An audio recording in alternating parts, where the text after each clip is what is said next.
প্রতি বছর জানুয়ারি ও ফেব্রুয়ারি মাস কাঁকড়া শিকার বন্ধ থাকলেও বাকি 10 মাস কাঁকড়া শিকার করে জীবিকা নির্বাহ করে সুন্দরবন বেষ্টিত এলাকার অন্তত 2 লাখ মানুষ।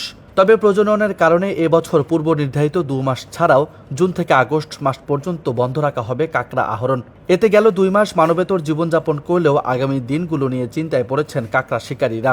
আমরা তো জঙ্গলে কাঁকড়াটা ধরি, যে কাঁকড়া না হয় সে সময় তো আমাকে খুব কষ্ট, আমাকে দিন যায়।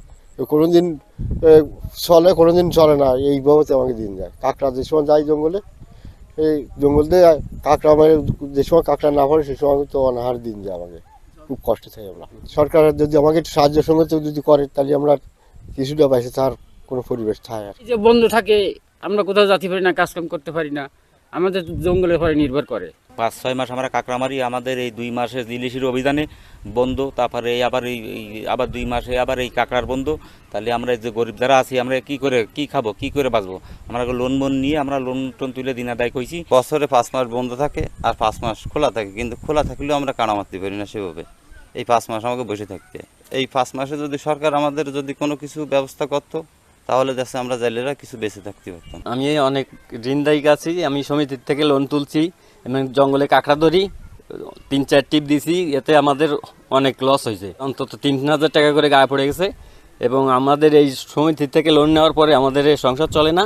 আমরা কিস্তি টানবো না এই লোন দেবো। আমাদের জানে 5টা মাছ অন্তত খাইয়ে বাইচে থাকতে পারি সবাই মিলে, ঠিক আছে, পরিবারে সে একটা যে কোনো পরিবার থেকে মানে সরকার থেকে আমাকে ব্যবস্থা করে দেওয়া হোক। এই যে কয়টা লোক আছে আমাদের এই মাছ কাঁকড়া মারি, আমাদের সংসার ছেলে ফেলে বাঁচে।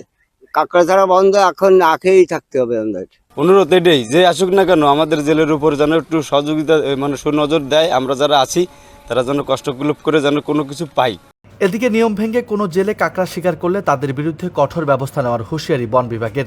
জানুয়ারি ফেব্রুয়ারি 2 মাস কাঁকড়ার প্রজনন মৌসুম, এই জন্য প্রাকৃতিক পরিবেশে সুন্দরবনের ভিতরে আমরা পারমিট দিই না। আপনারা জানেন গত 26শে ডিসেম্বর থেকে আমরা কাঁকড়ার যে পারমিট সেটা বন্ধ করে দিয়েছি। কোনো জেলে বাওয়ালি কেউই কাঁকড়া ধরতে পারবে না প্রাকৃতিক পরিবেশে। কেউ যদি কোনো অসাধু উপায়ে যদি কাঁকড়া ধরার পারমিশন দিয়ে থাকে বা অবৈধ উপায়ে কাঁকড়া ধরার কোনো সুযোগ করে দিয়ে থাকে, যে সুযোগটি নিবে এবং যে সুযোগটি দিবে, দুজনের বিরুদ্ধে আমরা আইনানুগ ব্যবস্থা নেব।